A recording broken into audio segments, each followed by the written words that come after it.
नमस्कार दोस्तों, स्वागत है आप सभी का आज की इस क्लास में।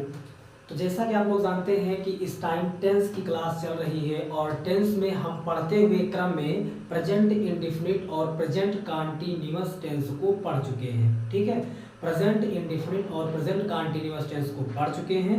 आज हम लोग पढ़ने वाले हैं प्रेजेंट परफेक्ट टेंस। ठीक है, आज हम पढ़ने वाले हैं प्रेजेंट परफेक्ट।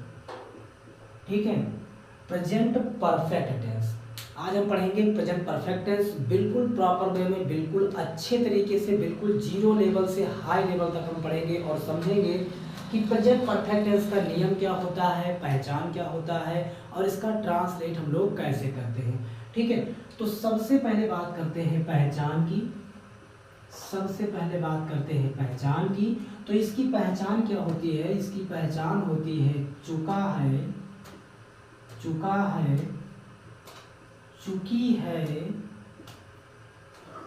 चुके हैं। ठीक है, इस काल के वाक्यों के अंत में क्या आएगा? चुका है, चुकी है, चुके हैं और इसके अलावा क्या आएगा? इसके अलावा आ जाएगा लिया है, दिया है, ठीक है, या फिर किया है। इस प्रकार के शब्द, इस प्रकार के अक्षर आपको अंत में, इस टेंस के अंत में देखने को मिलेंगे। ठीक है, यानी कहीं पर भी अगर टेंस को आप पूरे सेंटेंस को पढ़ेंगे और पढ़ने के बाद आपको चुका है, चुकी है, चुके हैं, लिया है, दिया है, इस प्रकार का अगर सेंटेंस देखने को मिलता है तो आप समझ जाएंगे ये कौन सा टेंस होने वाला है, प्रेजेंट परफेक्ट टेंस। कौन सा टेंस है ये? Present perfect. अब बात करते हैं इसके नियम की। अब बात करते हैं इसके नियम की। तो इसका नियम कहता है कि अगर एक वचन कर्ता हो, ठीक है, नियम कहता है कि सभी एक वचन कर्ता के साथ, सभी एक वचन कर्ता के साथ हैज, ठीक है, सभी एक वचन कर्ता के साथ हैज तथा बहुवचन, तथा बहुवचन कर्ता के साथ, बहुवचन कर्ता के साथ हैव। ठीक है, सभी एक वचन कर्ता के साथ क्या लगाएंगे? हैज लगाएंगे और सभी बहुवचन कर्ता के साथ क्या लगाएंगे? हैव लगाएंगे और इसके साथ साथ वर्ब की थर्ड फॉर्म, ठीक है, वर्ब की कौन सी फॉर्म? थर्ड फॉर्म का प्रयोग करते हैं। ठीक है, वर्ब की थर्ड फॉर्म इस सेंटेंस में लगाना होगा, वो चाहे अफर्मेटिव हो, नेगेटिव हो या इंट्रोगेटिव हो, आपको हमेशा क्या लगाना है? वर्ब की थर्ड फॉर्म लगाना है। ठीक है, तो पहचान आप समझ गए कि चुका है, चुकी है, चुके हैं, लिया है, दिया है, इस प्रकार का सेंटेंस आएगा। नियम आपने सीखा कि एक वचन कर्ता अगर हो तो उसके साथ हैज लगाएंगे, बहुवचन कर्ता अगर हो तो उसके साथ हैव लगाएंगे और वर्ब की हमेशा थर्ड फॉर्म यानी तीसरी अवस्था का प्रयोग करेंगे।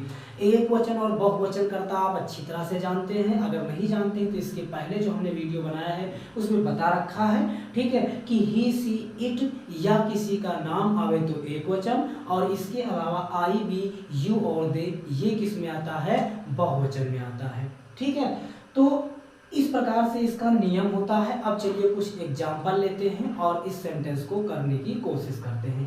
ठीक है, जैसे एग्जाम्पल हमने लिया कि तुम विद्यालय, तुम विद्यालय पहुंच चुके हो, पहुंच चुके हो। ठीक है, सेंटेंस हमने लिया तुम विद्यालय पहुंच चुके हो। ठीक है, अब आपने जैसे यहाँ पर देखा कि चुके आया है, ठीक है, क्या आया? चुके हैं, तो आप यहाँ से समझ गए कि चुका, चुकी, चुके, लिया, दिया, ये सब किस में आता है? तो ये सब कहेंगे आता है प्रेजेंट परफेक्ट टेंस में। ठीक है, जब यहाँ पर देखा कि पहुंच चुके हो, चुका आया तो इसका मतलब प्रेजेंट परफेक्ट है। तो प्रेजेंट परफेक्ट का नियम लगाकर इसको हम बनाएंगे। तो सबसे पहले यू के अंग्रेजी और तुम के अंग्रेजी क्या लिखेंगे? यू लिखेंगे। ठीक है, तुम के अंग्रेजी हमने यू लिखा, यू के बाद क्या करेंगे? अब देखिए, अब यू एक वचन है कि बहुवचन, इसी के अनुसार हमको नियम लगाना है। आप यहाँ सब्जेक्ट के अनुसार ही यहाँ पर हेल्पिंग वर्ब लगाएंगे। ठीक है, तो यहाँ देख रहे हैं कि जो तुम है ये है बहुवचन, यू क्या होता है? बहुवचन। बहुवचन कर्ता के साथ क्या लगाते हैं, नियम कहता है बहुवचन के साथ हैव का प्रयोग करते हैं, ठीक है। यानी यहाँ पर हमको हैव लगाना है, यू हैव। उसके बाद क्या काम होना है, पहुँचने का। तो पहुँचना के लिए रीच होता है या फिर अराइव भी कह सकते हैं, लेकिन वर्ब की हमेशा कौन सी फॉर्म लगानी है, थर्ड फॉर्म। तो यहाँ हो जाएगा रीच्ड। यू हैव रीच्ड, कहाँ पहुंच चुके हैं, विद्यालय, यानी to school, to school. You have reached to school, तुम विद्यालय पहुंच चुके हो, ठीक है। इस तरह से ये सेंटेंस बन गया। अब एक और एग्जांपल हम लेते हैं कि मैं अपना पाठ याद कर चुका हूं, ठीक है। सेंटेंस हमने लिया, मैं अपना पाठ याद कर चुका हूं, ठीक है। सेंटेंस आपने लिया, मैं अपना पाठ याद कर चुका हूं, ठीक है। तो आप सबसे पहले सब्जेक्ट की इंग्लिश लिखेंगे, मैं की इंग्लिश। तो मैं के लिए क्या होता है, आई। अब आप बताएंगे कि मैं जो है ये सिंगुलर नंबर है कि प्लूरल नंबर, यानी एक वचन है कि बहुवचन। तो आप कहेंगे मैं जो होता है आई, बी, यू, दे, ठीक है। ये सब किस में आता है, तो कहेंगे बहुवचन में। तो आई के साथ लगाना होगा हैव, ठीक है। आई के साथ लगाना होगा हैव। अब उसके बाद पाठ याद कर चुके हैं, याद करना। याद करना के लिए क्या होता है, लर्न होता है। लर्न माने याद करना, लेकिन वर्ब की लगाना है थर्ड फॉर्म, तीसरी अवस्था, तो लर्न कर देंगे, ठीक है। I have learn. उसके बाद यहाँ पर देखिए अपना आया है, तो अपना के लिए क्या लिखेंगे, माई लिखेंगे, माई। और पाठ आया है तो पाठ के लिए क्या लिखेंगे, लेसन लिखेंगे, ठीक है। अच्छा, एक बात को आप समझ लीजिए कि ये जो अपना या अपने होता है, ठीक है, ये जो भी अपने वाले सेंटेंस होते हैं तो ये सब के लिए अलग अलग लगता है। जैसे कहीं पर आई आ गया तो अपने के लिए आई के साथ माई लगता है। अगर कहीं यू आ गया तो यू के साथ योर लगता है, ठीक है। अगर कहीं पर ही आ गया तो ही के लिए क्या लगता है, हिज लगता है अपने के लिए। अगर कहीं सी आ गया तो सी के लिए क्या लगता है, हर लगता है अपने के लिए, ठीक है। अगर कहीं मान लीजिए दे आ गया, ठीक है, तो दे के लिए देयर लगता है अपने के लिए, ठीक है, देयर लगता है। तो इस तरह से अपने के लिए हर जगह अलग अलग लगता है, ठीक है। जैसे यहाँ पर देखिए आई आया था तो आई के साथ हमने क्या लगाया, माई लगाया, ठीक है। जैसे हमने बताया आई के साथ माई। अगर आया होता कि तुम अपना पाठ याद कर चुके हो, अगर आया होता कि तुम अपना पाठ याद कर चुके हो, तो तुम के लिए यू होता और यू के साथ अपने के लिए योर लगता, यानी you have learned your lesson.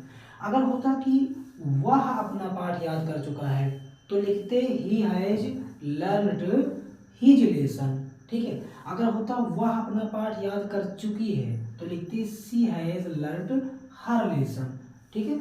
यानी इस तरह से अपना के लिए ये सभी अलग अलग लगते हैं। चलिए अब समझते हैं नेक्स्ट एग्जांपल्स। अब एक और एग्जांपल हमने लिया कि हमने आम खा लिए हैं, ठीक है। यहाँ पर लिखा हमने आम खा लिए हैं, ठीक है। सेंटेंस हमने लिखा कि हमने आम खा लिए हैं, ठीक है। इस तरह से अब हमने के लिए चाहे हम कहें या हमने कहें, इसके लिए आएगा बी। हम हो या हमने हो, इसके लिए आएगा बी। और बी जो आता है ये बहुवचन में आता है, यानी इसके साथ लगाना है हैव, ठीक है, बी हैव। अब यहाँ पर आम खा लिए तो खाना के लिए ईट होता है, खाना के लिए होता है ईट, लेकिन थर्ड फॉर्म लगाना है तो ईटन, क्योंकि हमेशा लगाना है वर्ब की थर्ड फॉर्म। तो वी हैव ईटन, ठीक है, वी हैव ईटन। अब क्या खा लिए, आम, तो हो जाएगा मैंगो, ठीक है, क्या हो जाएगा, mango. We have eaten mango, हमने आम खा लिए हैं, ठीक है। तो इस तरह से अगर कोई भी असर्टिव सेंटेंस यानी सकारात्मक वाक्य आता है जो सीधा सीधा लिखा हो, तुम पढ़ चुके हो, वह खेल चुका है, ठीक है, हम स्नान कर चुके हैं, ठीक है, तो उसको इसी तरह से बनाना होता है। यानी एक वचन आएगा तो हैज लगाएंगे, बहुवचन आएगा तो हैव लगाएंगे। जैसे लिखा है कि मोहन स्नान कर चुका है, स्नान कर चुका है। ठीक है, सेंटेंस है मोहन स्नान कर चुका है। अब आप इसकी इंग्लिश बनाएंगे तो लिखेंगे मोहन, क्या लिखेंगे मोहन। अब मोहन सिंगुलर नंबर है कि प्लूरल नंबर, तो कहेंगे ये सिंगुलर नंबर है, एक वचन है। तो एक वचन है तो हैज लगाएंगे इसके साथ। ठीक है, मोहन हैज। ठीक है, स्नान करना के लिए होता है बाथ, क्या होता है बाथ, लेकिन वर्ब की थर्ड फॉर्म लगाना है तो बाथड हो जाएगा। मोहन हैज बाथड, यानी मोहन स्नान कर चुका है। ठीक है, तो इस तरह से जो भी असर्टिव सेंटेंस आएंगे उनको हम बना लेंगे। अब लिखते हैं नेगेटिव सेंटेंस। अब नेगेटिव सेंटेंस को हम बनाने का प्रयास करेंगे कि असर्टिव सेंटेंस आ गए तो इस तरह से बनाएंगे और नेगेटिव सेंटेंस आ गए तो किस तरह बनाएंगे। ठीक है, जैसे मान लीजिए आ गया कि सूर्य पूर्व में नहीं निकल चुका है, नहीं निकल चुका है। ठीक है, सूर्य पूर्व में नहीं निकल चुका है। अब इसकी अगर ट्रांसलेट बनाएंगे, इसकी इंग्लिश बनाएंगे, क्या लिखेंगे द सन। अब सन जो है यानी सूर्य, सूर्य तो एक ही है और एक ही है तो हैज लगाएंगे, द सन हैज। उसके बाद निकलना, यहाँ पर क्रिया क्या हो रही है निकलना, निकलना के लिए क्या होता है राइज होता है, लेकिन यहाँ पर थर्ड फॉर्म लगाएंगे राइजन। ठीक है, राइजन हो जाएगा। The sun has risen. अब कहाँ निकल चुका है पूर्व में, तो इन ईस्ट। ठीक है, east, in east. The sun has risen in the east, सूर्य पूर्व में निकल चुका है। ठीक है, इस तरह से कुछ और सेंटेंस लेते हैं। जैसे हमने सेंटेंस लिया पिताजी आज दफ्तर नहीं गए हैं, सेंटेंस लिया कि पिताजी आज दफ्तर नहीं गए हैं। ठीक है, सेंटेंस है कि पिताजी आज दफ्तर नहीं गए हैं। तो एक बात आप समझ लीजिए, अगर कहीं पर आज या कल इस तरह से आ जाता है तो उसकी अंग्रेजी या तो सबसे पहले लिखना होता है या तो सबसे लास्ट में लिखना होता है। ठीक है, हालांकि सबसे लास्ट में लिखना ज़्यादा परफेक्ट होता है। तो देखिए पिताजी आज दफ्तर नहीं गए हैं, तो सबसे पहले पिताजी के लिए क्या लिखेंगे फादर लिखेंगे। ठीक है, पिताजी के लिए क्या लिखेंगे फादर लिखेंगे। अब पिताजी सिंगुलर नंबर है, ठीक है, पिताजी सिंगुलर नंबर है, तो सिंगुलर नंबर है तो इसके साथ हैज लगाएंगे, यानी एक वचन है तो हैज लगाएंगे, फादर हैज। ठीक है, अब नहीं गए, जाना के लिए गो होता है, थर्ड फॉर्म हो जाएगा गॉन।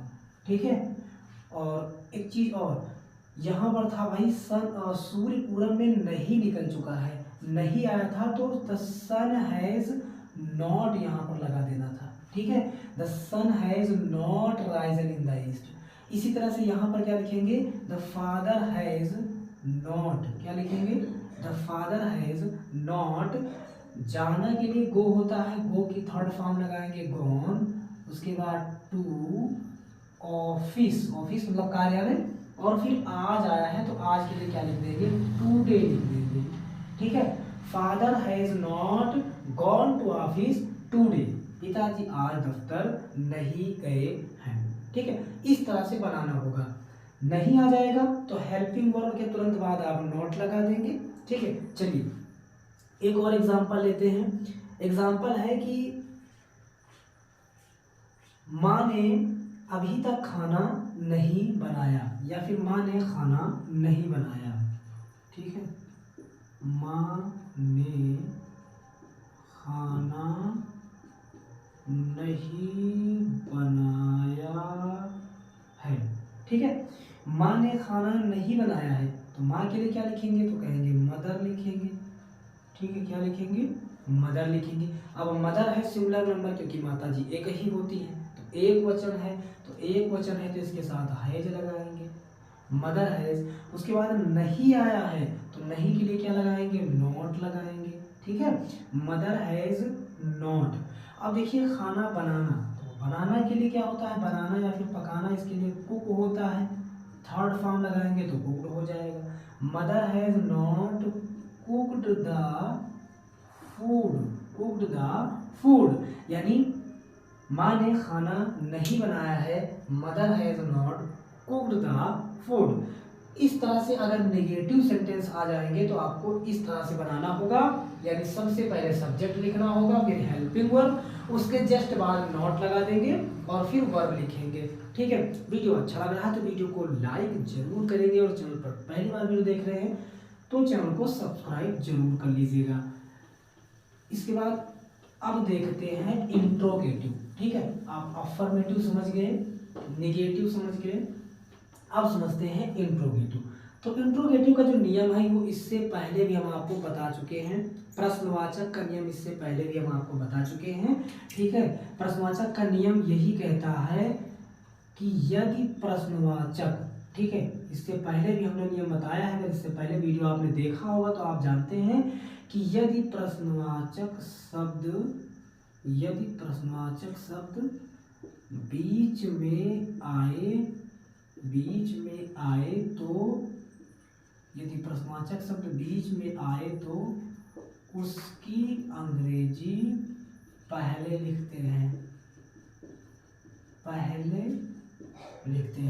ठीक है, यदि प्रश्नवाचक शब्द बीच में आए तो उसकी अंग्रेजी पहले लिखते हैं, और यदि प्रश्नवाचक शब्द प्रारंभ में आए तो उसकी अंग्रेजी कहीं नहीं लिखते हैं, बल्कि उसकी शुरुआत सहायक क्रिया से करते हैं। इतनी सी बात समझनी है कि यदि प्रश्नवाचक शब्द बीच में आए तो उसकी अंग्रेजी सबसे पहले लिखेंगे, और यदि प्रश्नवाचक शब्द प्रारंभ में आए तो उसके स्थान पर सहायक क्रिया का प्रयोग करते हैं, यानी उसके स्थान पर हेल्पिंग वर्ब लिखेंगे, लेकिन प्रश्नवाचक शब्द की अंग्रेजी कहीं पर भी पूरे टेंस में नहीं लिखना है। ठीक है, जैसे हम आपको एग्जांपल समझाते हैं, क्या दूध वाला अभी तक, या दूध वाला अभी नहीं आया।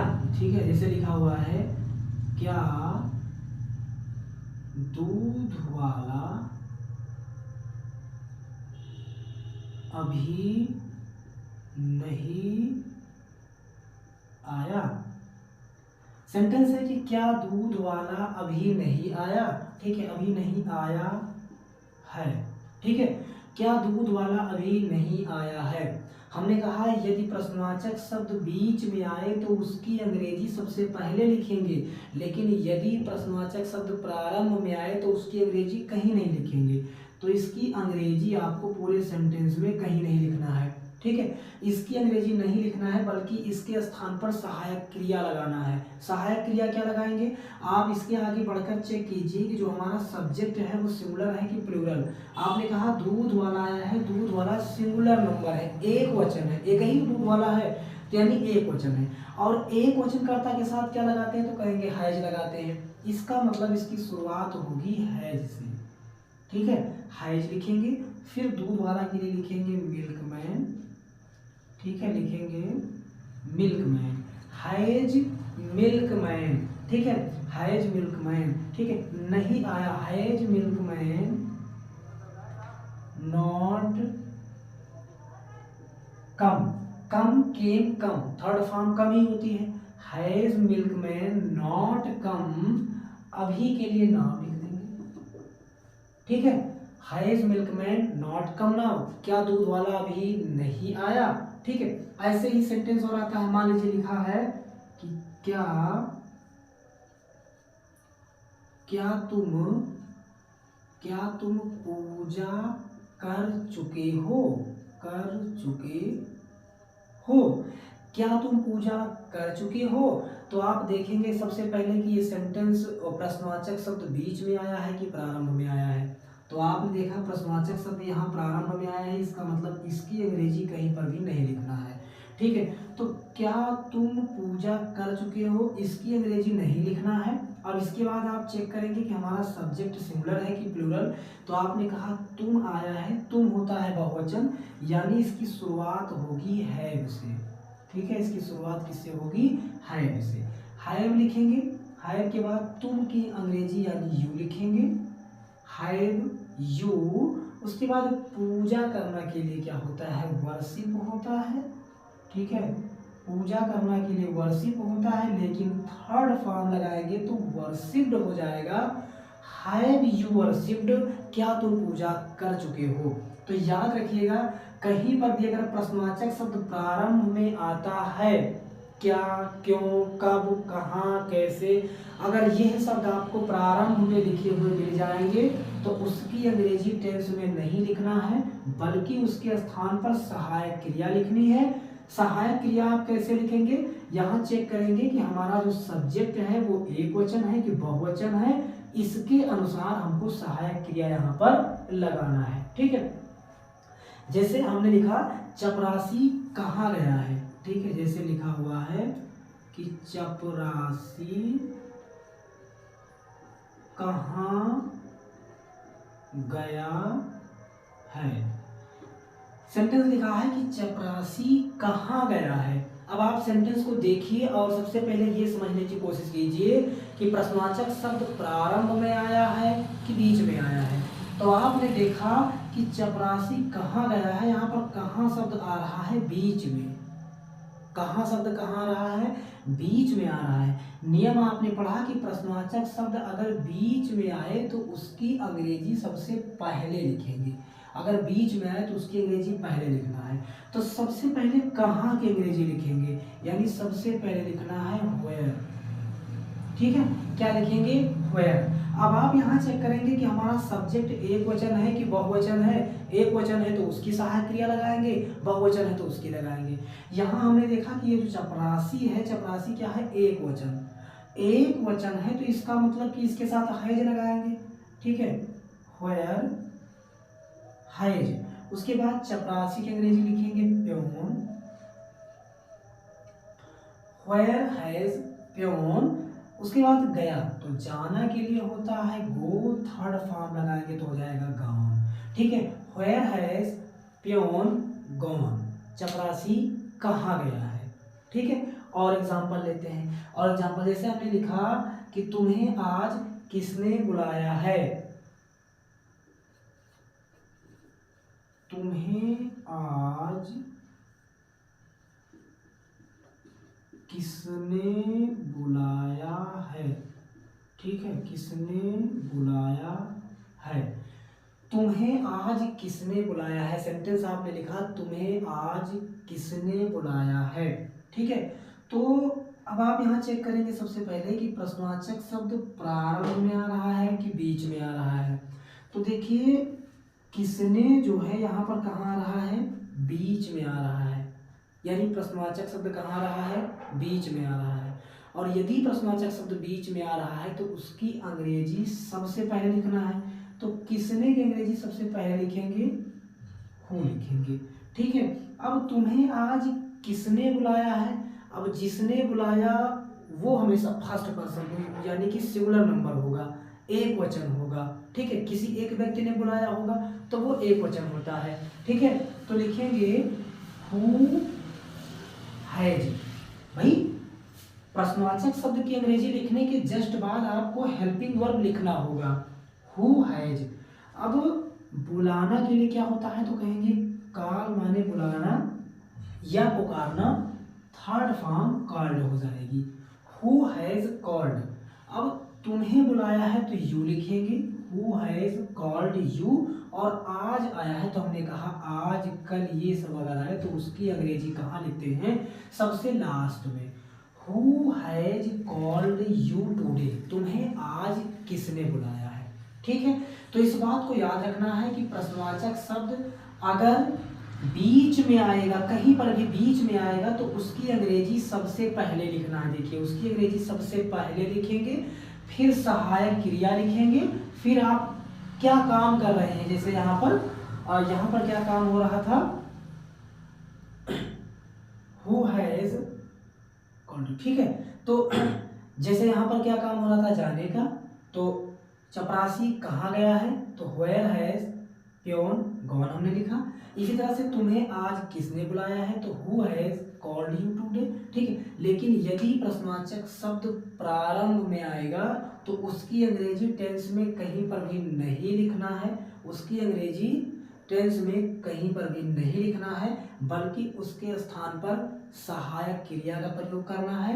ठीक है, जैसे यहाँ पर आया कि क्या दूध वाला अभी नहीं आया है, तो क्या की अंग्रेजी नहीं लिखना है, उसके स्थान पर सहायक क्रिया लगाया हैज। हैज क्यों लगाया, क्योंकि यहाँ पर है दूध वाला यानी सिंगुलर नंबर, और सिंगुलर नंबर यानी एक वचन के साथ हमेशा हैज रखता है, तो हैज। फिर मिल्कमैन यहाँ नहीं आया था तो नॉट कर दिया, has milkman not come now. ठीक है, इसी तरह से क्या तुम पूजा कर चुके हो, प्रश्नवाचक शब्द पहले आया तो उसकी अंग्रेजी नहीं लिखना है, उसके स्थान पर हमें सहायक क्रिया लिखा हैव। हैव क्यों लिखा, क्योंकि यहाँ पर तुम आया है और तुम है बहुवचन, बहुवचन कर्ता के साथ लगता है हैव, तो हैव यू वर्शिप्ड, क्या तुम पूजा कर चुके हो। ठीक है, तो इस तरह से बनाते हैं इंट्रोगेटिव वाले सेंटेंस। जैसे एक और मान लीजिए आ गया कि तुम भारत में कब से रह रहे हो। ठीक है, तुम भारत में कब से रह रहे हो, ठीक है, या कब से हो, इसका ट्रांसलेट करके आप कमेंट बॉक्स में बताएंगे। वीडियो अच्छा लगा तो वीडियो को लाइक करेंगे, चैनल पर पहली बार वीडियो देख रहे हैं चैनल को सब्सक्राइब जरूर करेंगे। फिर मिलते हैं नेक्स्ट वीडियो में नेक्स्ट टॉपिक के साथ।